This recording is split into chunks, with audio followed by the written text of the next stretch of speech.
Bueno, los salmos son el libro de himnos de Israel. Son un himnario, por así decirlo de otra manera. Una recolección de cánticos, de canciones. Están clasificados dentro de la literatura poética, dentro de la Biblia. Son cánticos inspirados por Dios. Y estos cantos nos muestran lo más profundo de los sentimientos humanos. Los salmos tienen un propósito, y su propósito principal no es enseñarnos teología, aunque por supuesto que podemos aprender teología de los salmos, no es su principal propósito.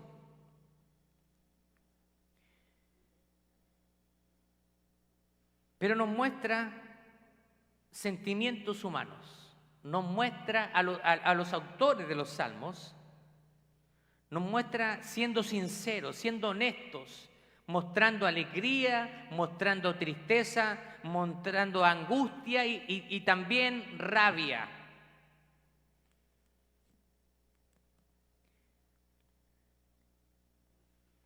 Y esos sentimientos también nosotros podemos identificarnos con esos sentimientos que alaban al Señor.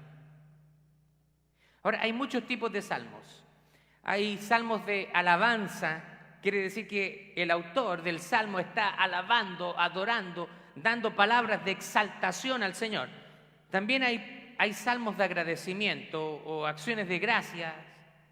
Y hay un tipo de salmos que ha sido muy mal usado, que son los llamados imprecatorios. Los salmos imprecatorios es cuando el autor está pidiendo la venganza a Dios en contra de sus enemigos.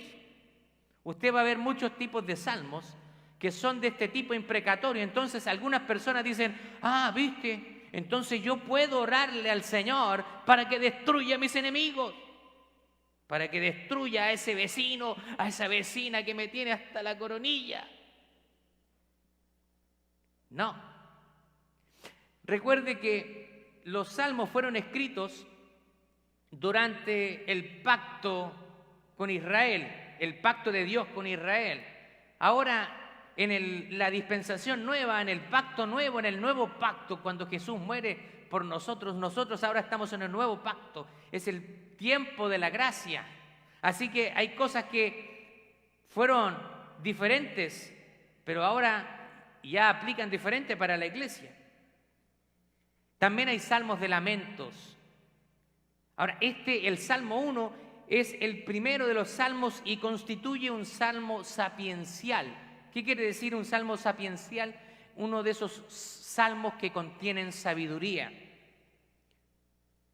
Lo que quiere decir es que su contenido es sabiduría para ser aplicada a nuestra vida.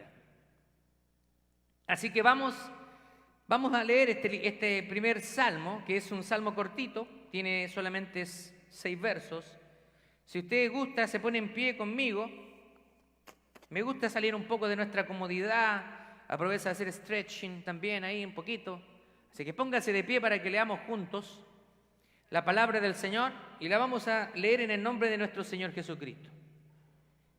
Bienaventurado el varón que no anduvo en consejo de malos, ni en camino de pecadores, ni en silla de escarnecedores se ha sentado, sino que en la ley de Jehová está su delicia, y en su ley medita de día y de noche.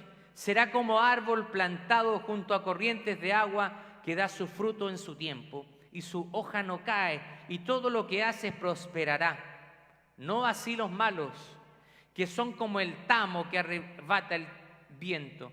Por tanto, no se levantarán los malos en el juicio, ni los pecadores en la congregación de los justos. Porque Jehová conoce el camino de los justos, mas la senda de los malos, ¿qué dice ahí? Perecerá. Tome asiento.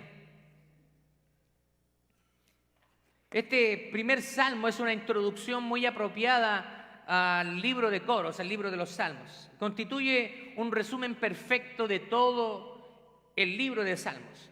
Acá hay algo interesante porque, al igual que en el Sermón del Monte, comienza con la palabra bienaventurado. ¿Se acuerdan? Mateo capítulo 5, cuando Jesús sube al monte y ahí declara esas bienaventuranzas. Mateo capítulo 5, para que usted lo lea en su casa. Aquí también utiliza la misma palabra, aunque está en diferentes idiomas. Por supuesto, ya que el Antiguo Testamento fue escrito mayoritariamente en hebreo y el Nuevo Testamento mayoritariamente escrito en griego, su totalidad, mejor dicho, en griego. Entonces, esta palabra, la palabra bienaventurado, en el original es echer. Es una palabra hebrea y es el paralelo para la palabra griega makarios, que significa bienaventurado.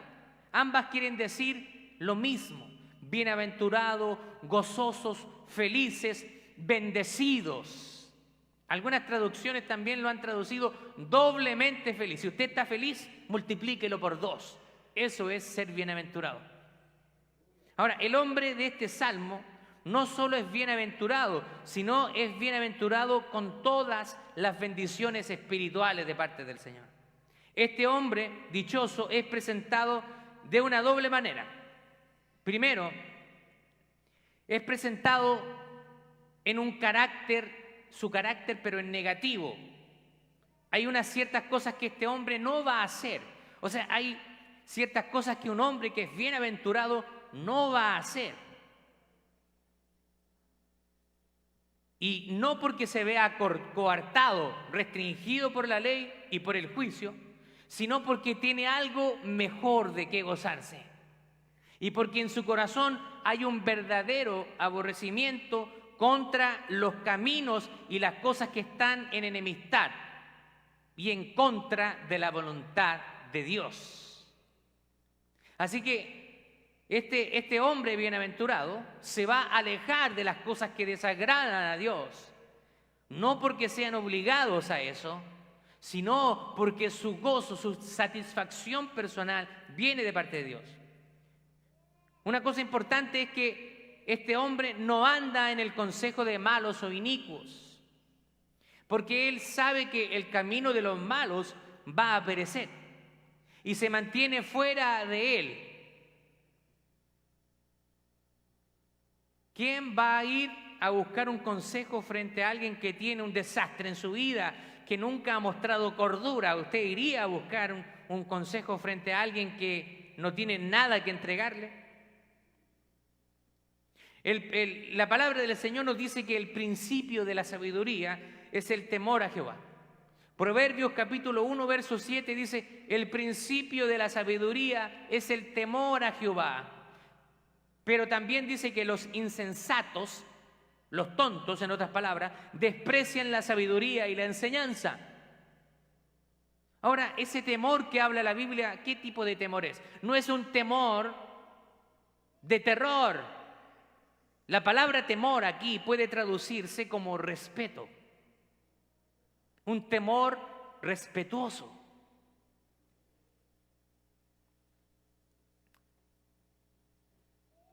Ahora, otra cosa que este hombre bienaventurado no hace es ni se detiene en el camino de los pecadores. Las personas inicuas, paganas, no temerosas del Señor, pueden denotar a aquellos que viven en ignorancia de Dios. O sea, son personas que viven en la ignorancia. Pero los pecadores son los que de manera deliberada transgreden en contra de la luz. O sea, hay personas que hacen maldad a sabiendas, sabiendo que es malo. No hacen ninguna distinción. Ahora, permanecer en su forma de hacer las cosas demuestra una actitud más acorde con el camino de los pecadores que el mero andar en el consejo de los inicuos. Otra cosa que este varón bienaventurado no hace es, dice, ni se sienta en el banco de los escarnecedores. Esta palabra es una palabra no la usamos en el español común y corriente, así que si usted no sabe lo que significa, no entiendo, porque no es una palabra común. Por eso que yo busqué qué es lo que significa un escarnecedor. ¿Sabe qué es lo que significa un escarnecedor? Significa que es alguien que se burla, es alguien que le gusta humillar, es alguien que rechaza, es alguien que ofende constantemente, no le interesa nada, un boca abierta, que habla cualquier cosa, que levanta calumnias, o sea, una persona que no tiene temor de Dios. Eso es una persona escarnecedora. Se burla, y se burla también de Dios. No, ese Dios de ustedes es una fábula. Eso es un escarnecedor. Ahora, los que comienzan a andar en el consejo de los inicuos están en peligro de terminar en el banco, en la silla de los escarnecedores. Mire lo que dice la Biblia de las Américas. Acostúmbrese a revisar la Biblia en diferentes versiones. La Biblia de las Américas, en 1 de Corintios capítulo 15, verso 33, dice así: no se dejen engañar. Las malas compañías corrompen las buenas costumbres. Las malas compañías corrompen las buenas costumbres.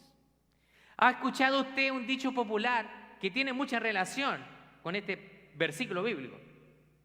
Dime con quién andas y te diré quién eres. ¿Ha escuchado ese versículo? Dime con quién andas y te diré quién eres. Si usted se junta con personas que andan por mal camino, ¿qué quiere decir ese dicho? Dime con quién andas y te diré quién eres. Porque con la gente que tú te juntas, obviamente denota parte de tu carácter, de lo que tú aceptas en tu vida y lo permites.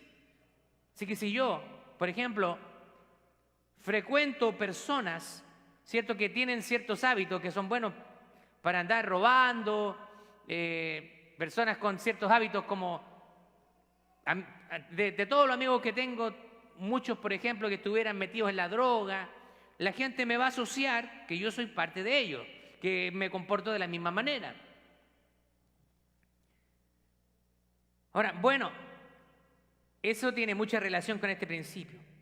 Nosotros como cristianos tenemos que buscar personas que nos edifiquen. No mantenga amistades que le mal influencian.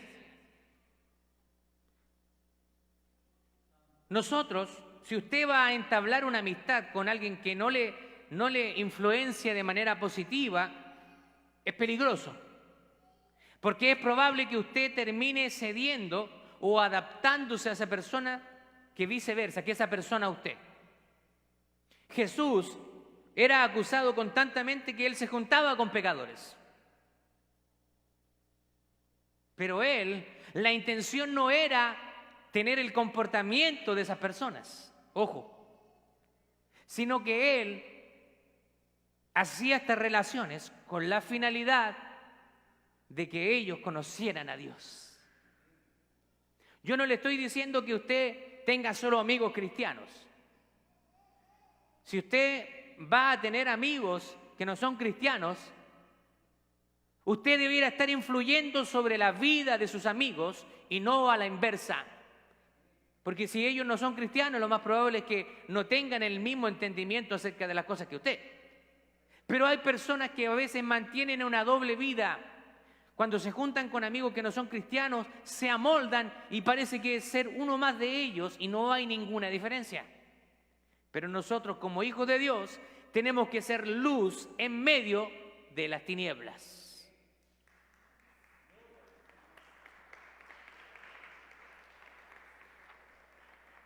Hay otro dicho popular que dice: al que a buen árbol se arrima, buena sombra lo cobija.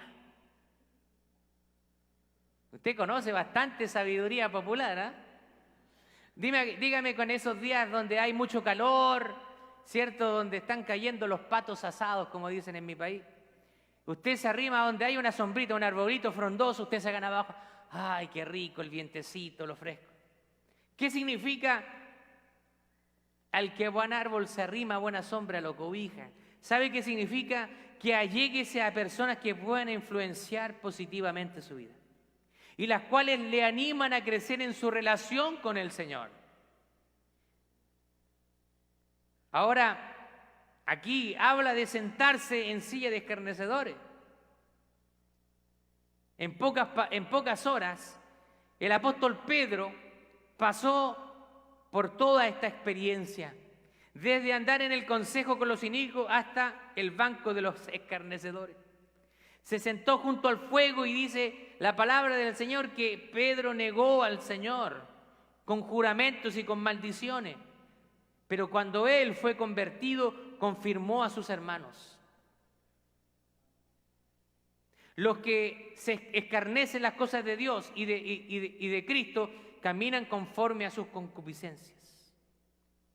Mire lo que dice segunda de Pedro en el capítulo 3, verso 3. Dice, sabiendo primero esto, que los postreros días, en los últimos tiempos, vendrán burladores andando según sus propias concupiscencias. O sea, van a venir gente burladora, engañadora, que van a venir conforme a sus propios pensamientos. Hoy día se levantan muchos. Incluso hay algunos que se hacen llamar cristianos. Sí, algunos se hacen llamar cristianos, pero enseñan herejías. Ahora vamos a ver la parte del carácter positivo del hombre que es bienaventurado. Versículo 2 dice que es un hombre gozoso. Tiene muchas bendiciones, pero en la ley de Jehová está su delicia. La vida cristiana no se trata simplemente de abandonar esto o de abandonar aquello, sino es entrar en una nueva forma de vida a través de la palabra del Señor. ¿Sabe qué? La gente tiene un concepto acerca de los hombres de Dios. Y a nosotros, los hombres de Dios, nos ven como una persona que está llena de prohibiciones. No, que yo no quiero ir a la iglesia, porque si yo voy a la iglesia, yo voy a tener que dejar de hacer esto, esto otro, esto y esto. Y yo no quiero dejar de hacer eso. ¿Ha escuchado eso? La gente tiene un concepto, o sea, si usted quiere venir a la iglesia, si usted tiene una relación con el Señor, se le va a entregar una lista de prohibiciones. No, eso es más que eso. La palabra del Señor dice que Él nos viene a dar una vida en abundancia. Significa que la vida pasada no es nada con la vida que nosotros podemos experimentar en Cristo Jesús. Significa que ahora Él nos quiere que vivamos una vida abundante, que realmente disfrutemos la vida. ¿A quién no le gusta pasarla bien? A mí me encanta pasarla bien. Me gusta disfrutar, me gusta reírme. Me gusta comer, bromear. Los cristianos no somos personas apagadas, no somos personas aburridas. No sé, quizá hay uno que otro por ahí. Pero yo no me considero de esa manera. Pienso que el Señor nos ha dado suficientes motivos para estar gozosos, para disfrutar la vida.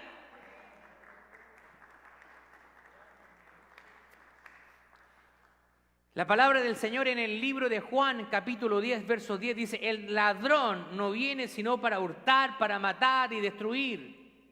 ¿Quién es el ladrón? Satanás, el diablo. Pero dice, y yo he venido para que tengan vida y para que la tengan en abundancia. ¿Se da cuenta? No, para que ustedes tengan un poquito de vida. Un poquitito y chiquitito. No les quiero dar mucho gozo, solo un poquito. No, la palabra del Señor nos está diciendo que Él nos quiere dar una vida abundante, una vida gozosa, que estemos disfrutando nuestra relación con Dios. Cuando nosotros experimentamos una transformación a través de la persona de Cristo, déjeme decirle que es lo más maravilloso que podemos experimentar en la vida. No hay nada más hermoso y ni nada se puede comparar cuando nosotros sentimos la presencia de Dios en nuestra vida. Usted conoce seguramente la parábola del hijo pródigo. ¿Se acuerda la parábola del hijo pródigo? Ese hijo que tenía a un padre que era tenía propiedades, riquezas, y ese hijo le pidió al padre la herencia en vida. Era un tremendo insulto, porque la herencia se reparte cuando alguien se muere. Se muere el papá, la mamá y dejó una herencia, entonces ahí los hijos vienen, miren, vamos a hacer esto de manera civilizada, vamos a repartir la herencia de manera civilizada, partes iguales, aunque tú no hayas tenido mucha preocupación por mi papá, mi mamá, no importa, nos vamos a repartir igual. Suena lejos de la realidad, ¿no? Cuando las personas se mueren y hay una herencia de por medio, ahí salta lo que está dentro, la avaricia. Así que este hijo pródigo estaba mostrando avaricia. Él le pidió, ¿sabes qué, papá? Mira, dame mi herencia. Tiene que haber sido un gran insulto porque el papá estaba vivo, pero el papá aún así le dijo, ok, aquí está tu herencia. Y él se fue. Así que el hijo pródigo tuvo que abandonar algunas cosas antes de poder poseer el mejor vestido. Cuando el hijo pródigo está lejos, él se da cuenta de lo que ha hecho y quiere volver a su padre. Pero para volver a su padre, él tiene que hacer ciertas decisiones. Antes de poseer el mejor vestido y entrar en el gozo de un hogar feliz. ¿Y cuáles eran estas cosas? ¿Cuáles fueron las cosas que él tuvo que dejar? Primero, tuvo que dejar el comedor de los cerdos. Recuerde que él estaba comiendo de la comida de los cerdos, así que él tuvo que alejarse de eso. Y también tuvo que dejar los harapos, su ropa sucia, contaminada, hedionda. Cuando llega el padre le dice, pónganle el mejor vestido y pónganle anillo en el dedo, porque mi hijo estaba muerto, pero hoy vive, hoy ha resucitado.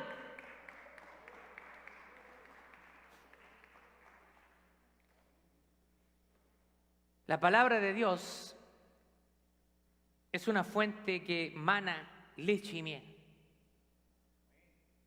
En ella podemos encontrar corrientes de aguas y flores que jamás se marchitan.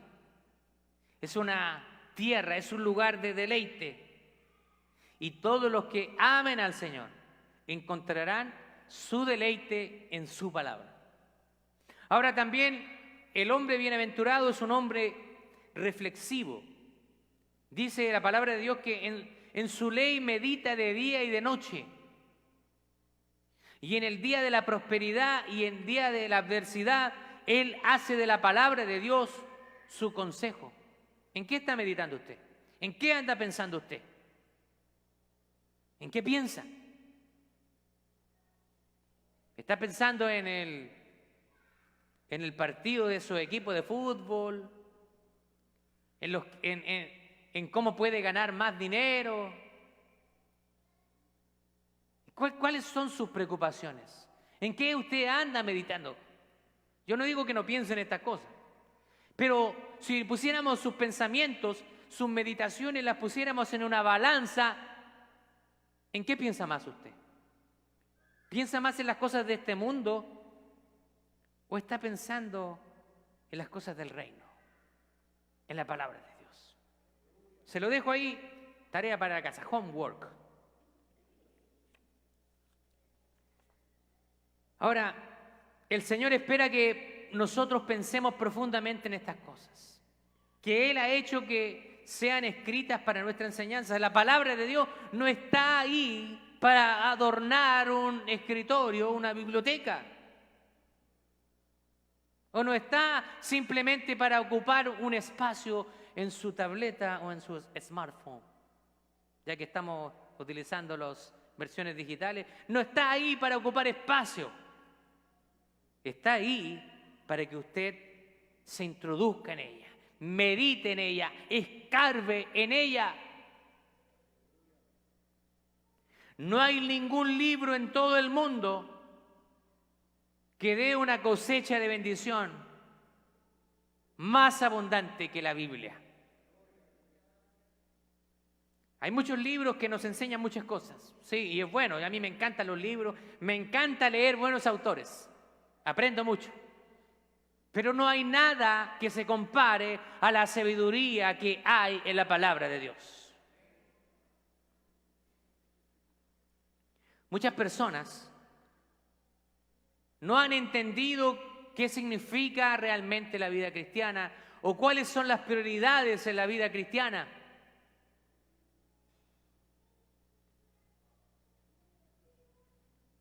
Su prioridad, cuando usted se convierte a Cristo, es conocer más a Dios. Algunas personas llegan a la iglesia, llegan a Cristo y se preguntan, ¿pero qué tengo que hacer yo? Yo no sé cuál será el propósito de Dios para mi vida. Se lo voy a dejar bien claro hoy día. El propósito número 1 de Dios para su vida es que usted cada día se parezca más a Cristo.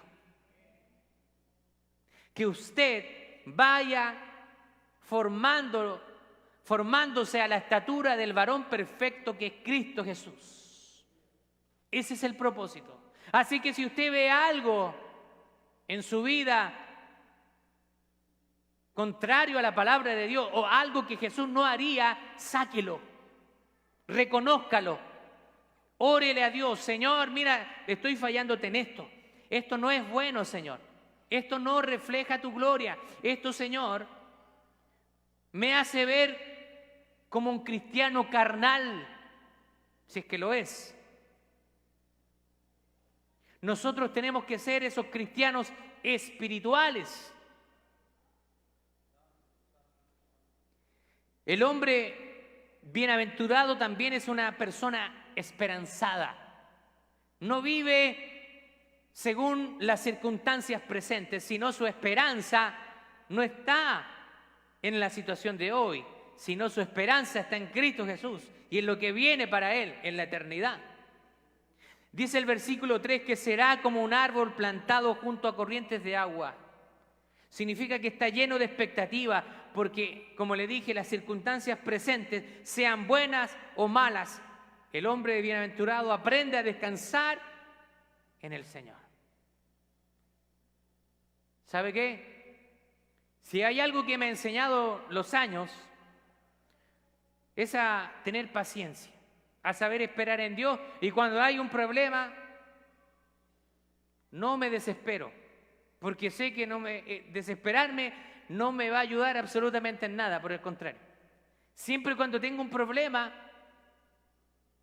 lo primero que hago es tomar calma, y ver las opciones. Y si no tengo opciones, decirle, bueno, Señor, yo soy tu hijo, usted me va a ayudar a salir de este problema.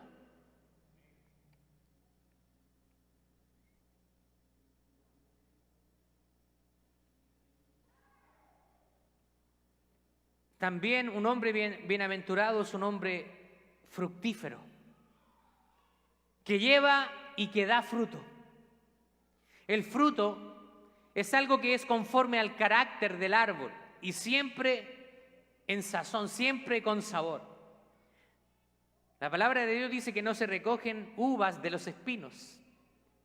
Al hundirse sus raíces en los ríos de Dios, tiene abundancia de vida, porque dar fruto es un resultado sencillo y es un resultado natural. Sí, es algo natural. ¿Qué significa que sea algo natural? Nosotros, cuando venimos a Cristo, Él produce una regeneración en nosotros de la naturaleza humana caída, y desde ese momento comenzamos un proceso de transformación. Día a día, el Espíritu Santo va haciendo una obra de santificación en nosotros. Entonces, nosotros, día a día, vamos mostrando evidencia de que realmente somos hijos de Dios. Hay evidencia, hay frutos. Cuando yo veo a alguien que se convierte a Cristo, incluso lo podemos hasta ver bautizado o bautizada ahí en el agua, y no hay cambios, 6 meses, 1 año, 2 años, no hay cambio, es probable que haya sido una falsa confesión. ¿Qué significa una falsa confesión? Dijo algo de labios, sí, yo acepto a Cristo como mi Salvador. Y para calmar su conciencia hizo un acto público, pero no hay cambio. Déjeme decirle que nadie, ninguna persona que tenga un encuentro genuino con Cristo queda de la misma manera. Cualquier persona que experimente un encuentro con Cristo va a ser transformado. Así que el fruto es el resultado natural de nuestra nueva naturaleza. Nosotros no tenemos que forzar las cosas, para nada. Algunos piensan que es al revés. Haciendo obras alcanzamos la salvación. Pero nosotros aquí en Steamtown creemos todo lo contrario. A raíz de que somos salvos, entonces hacemos buenas obras. No es una cosa primero y luego la otra. Usted es salvo y entonces tiene buenos frutos, buenas obras. Están llenos del Espíritu Santo las personas fructíferas. Se manifiesta el fruto del Espíritu. ¿Se da cuenta lo que Gálatas capítulo 5 versos 22 al 23 no dice frutos, no es plural, dice que es el fruto. Y ese fruto contiene estos ingredientes. Mas el fruto del Espíritu es amor, es gozo, es paz, paciencia, benignidad, bondad, fe, mansedumbre, templanza, y contra tales cosas dice que no hay ley. Yo he experimentado y todavía estoy experimentando muchas cosas de estas en mi vida. Antes no era una persona muy paciente. Créame, si usted me compara cuando recién me convertí muchos años atrás y ahora el Señor ha hecho un trabajo increíble conmigo. No era muy paciente. Ahora soy una persona más paciente, sobre todo cuando uno se casa. El que tenga oídos para oír, que oiga.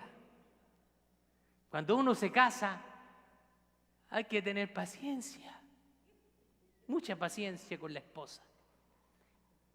Viceversa, ¿eh? Los dos tenemos que tener paciencia.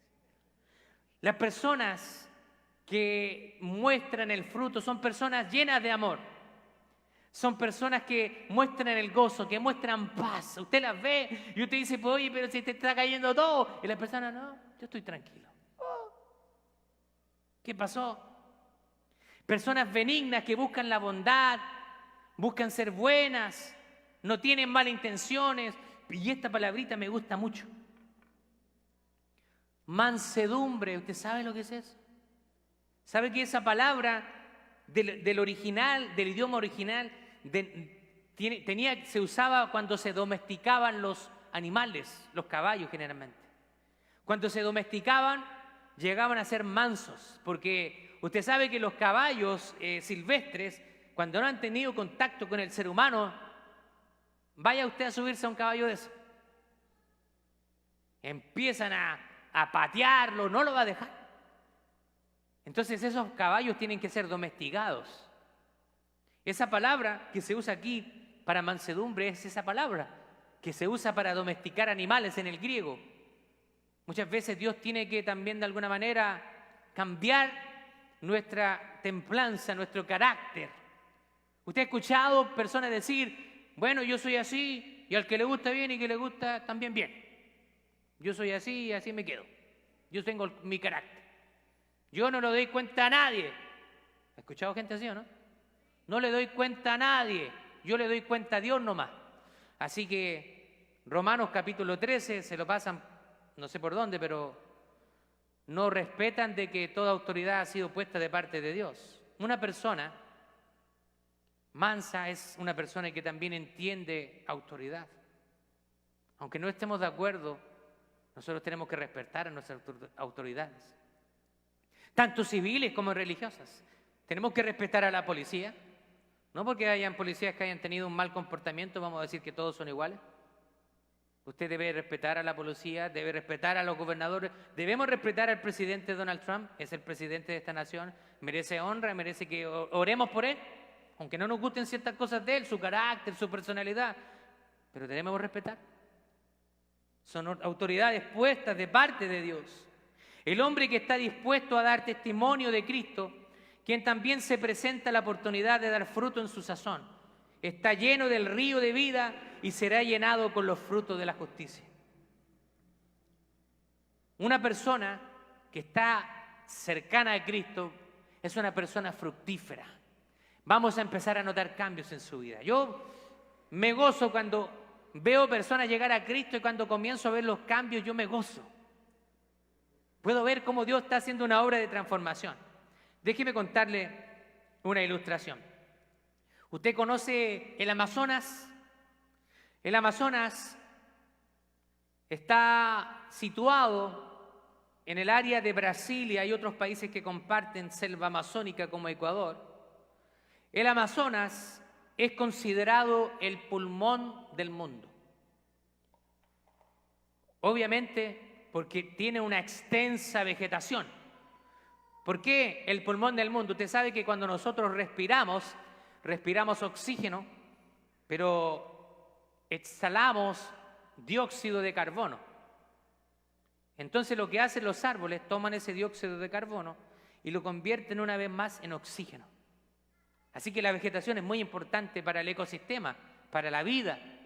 Por eso que el Amazonas es considerado el pulmón del mundo. ¿Y sabe qué? Hay algo interesante en el Amazonas porque sus árboles jamás se secan. Nunca se secan y permanecen verdes en toda época del año. Esto se debe a que están cerca del río Amazonas y hay una gran humedad en el lugar y la humedad es permanente. Así que se muestran verdes cuando nosotros permanecemos cerca del Señor.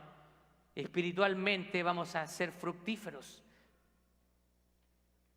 También el hombre bienaventurado es un hombre hermoso. Dice que su hoja no cae.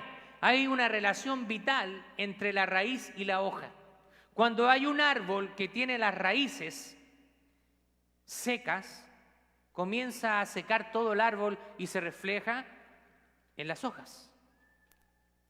También de la misma manera, sus raíces internas, si están secas, su exterior va a denotar su sequedad espiritual.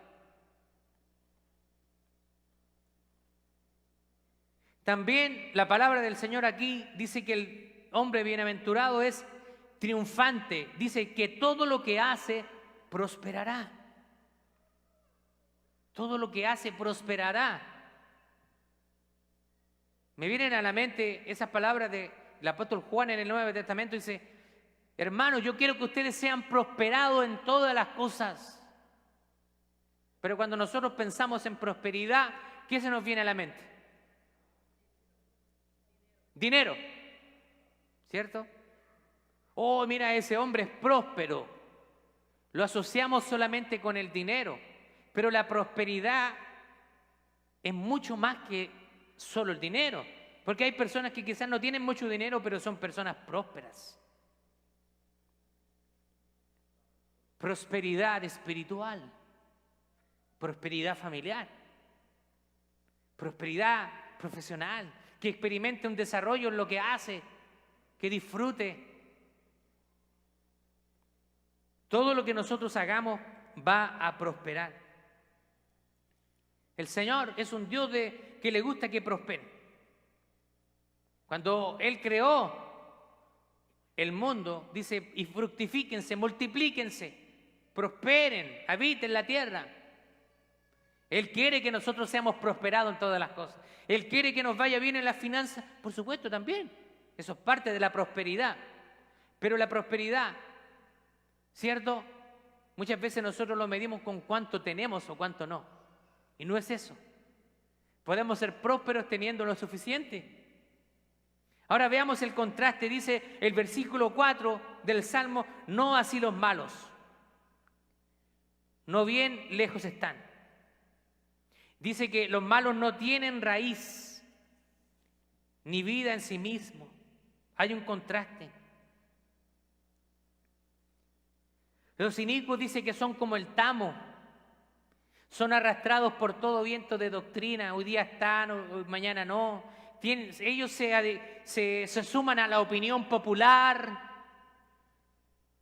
para quedar bien con todos.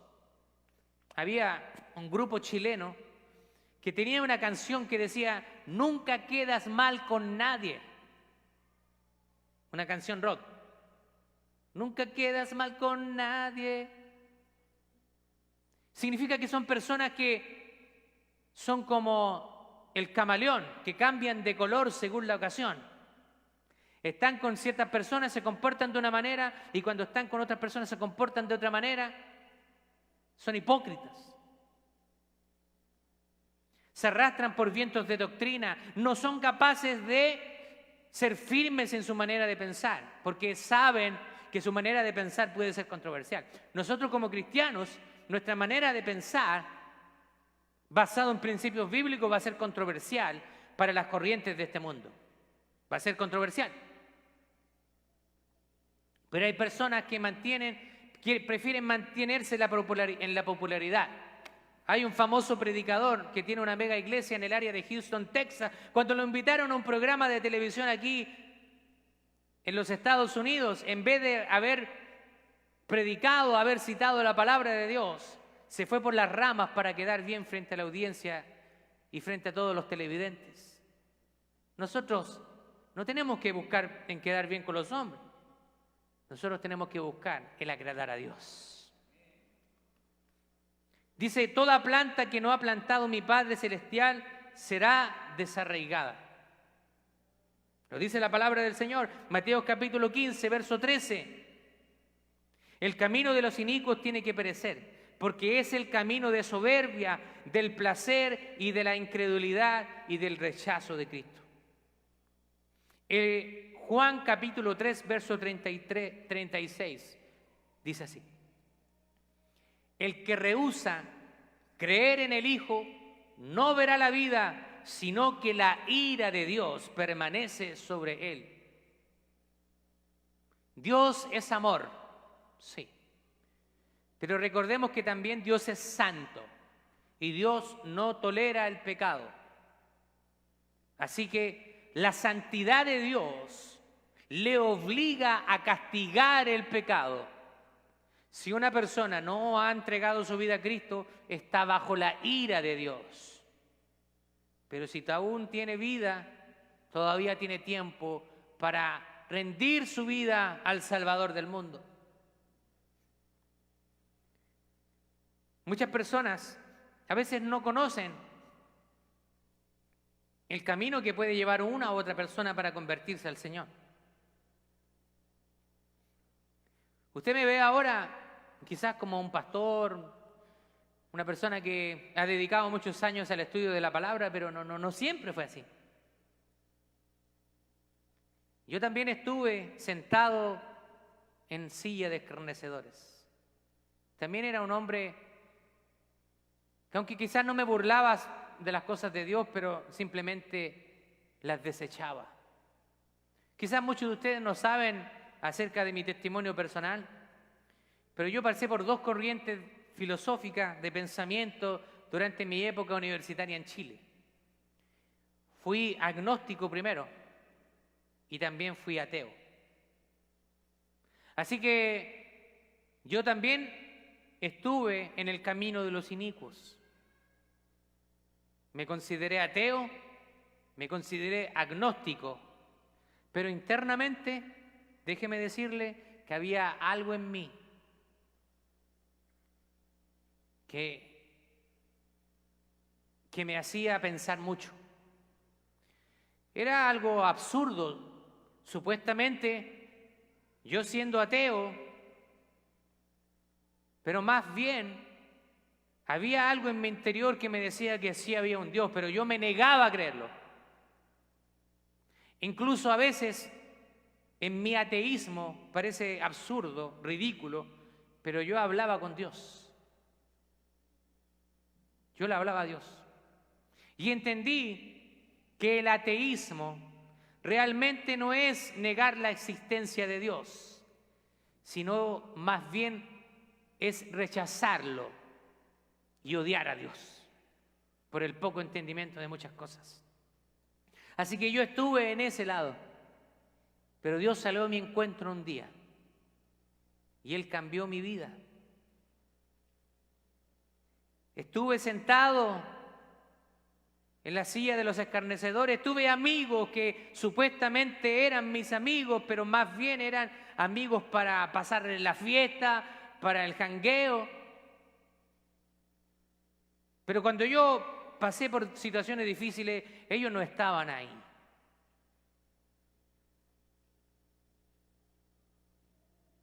Yo tuve pensamientos suicidas durante mi época universitaria. Incluso estuve a punto de cometer suicidio en una motocicleta que iba guiando y estaba mi esposa ahí conmigo. En ese tiempo estábamos saliendo. Yo todavía era una persona incrédula. Ella era una hija de Dios. Y ella empezó a clamar en su corazón porque cuando vio que yo iba acelerando en la moto, algo sintió, algo Dios le hizo saber que había mal. Y yo estaba acelerando porque mi intención era que nos matáramos los dos. Esos pensamientos no vienen de parte de Dios. Usted sabe de dónde vienen esos pensamientos. Pero Dios tuvo misericordia.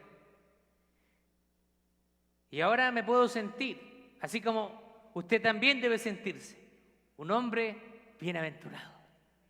Un hombre y una mujer feliz de que nosotros ahora le pertenecemos al Señor. Así que ya no hay nada de qué temer, no hay nada de qué preocuparse, porque nuestra vida está en manos del Rey de Reyes y del Señor de Señores. Yo quiero hacerle una pregunta. ¿Quiere vivir usted una vida abundante en el Señor? ¿Quiere vivir una vida plena, una vida gozosa, feliz, con su familia, su esposo, sus hijos? Le voy a dar un consejo. Enfóquese en lo que realmente le hará madurar y crecer en su vida. Escudriñe la palabra de Dios. Medítela. No solamente medítela, apréndasela, memorícela. La vida cristiana no es solamente venir aquí un día domingo, cantar bonitas alabanzas, escuchar al predicador que lo aburre por 40, 45 minutos y luego irse para su casa. Eso no es la vida cristiana. Métase en la palabra de Dios. Usted puede pasar años viniendo a la iglesia y si usted no se mete con la palabra de Dios, usted va a seguir siendo el mismo cristiano inmaduro, mañoso, rebelde, que no quiere cambiar.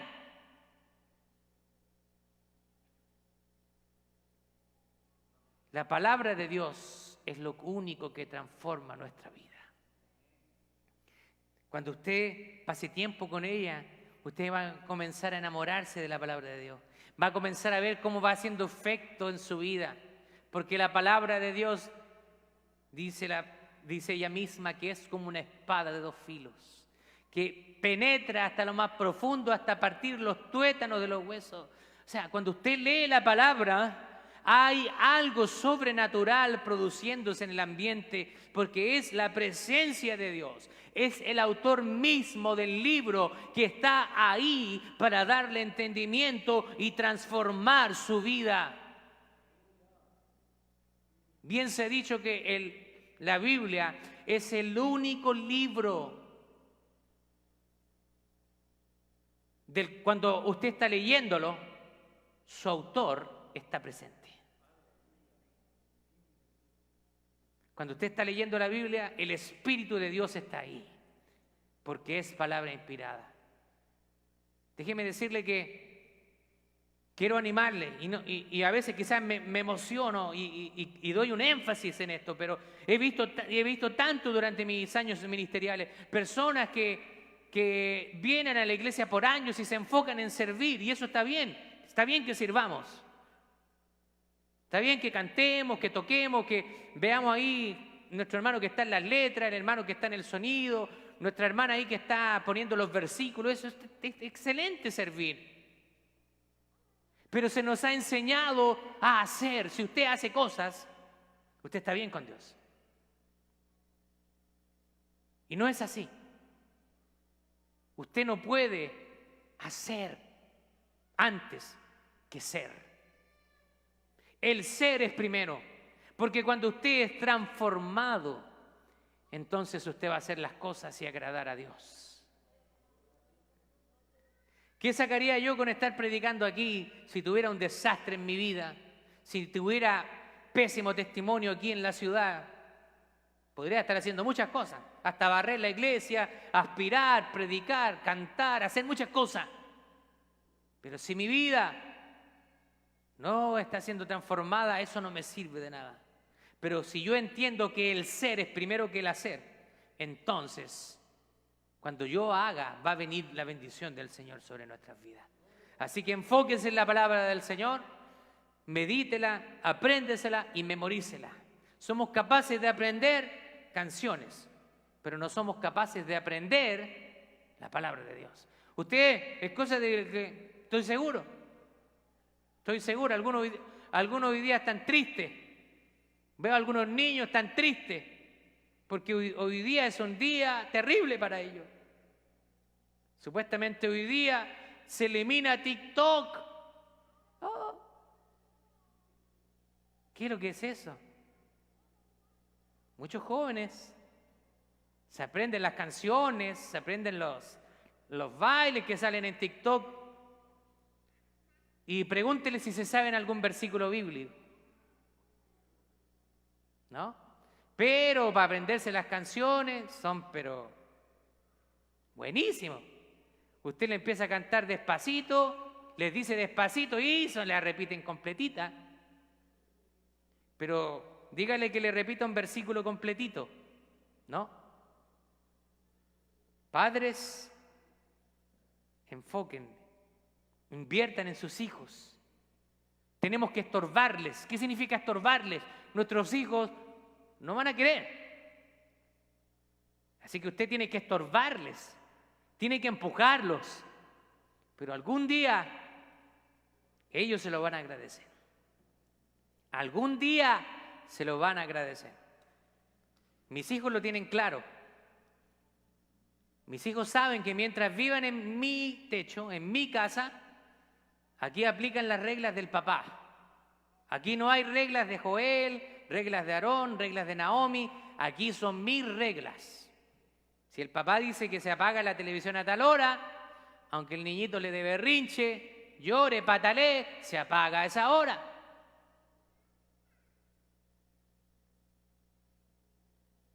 Invirtamos sobre nuestros hijos. Enseñémosles palabra de Dios. Sentémonos con ellos, leamos un salmo, leamos un versículo, interactuemos, preguntémosle. Tengamos un tiempo devocional con ellos.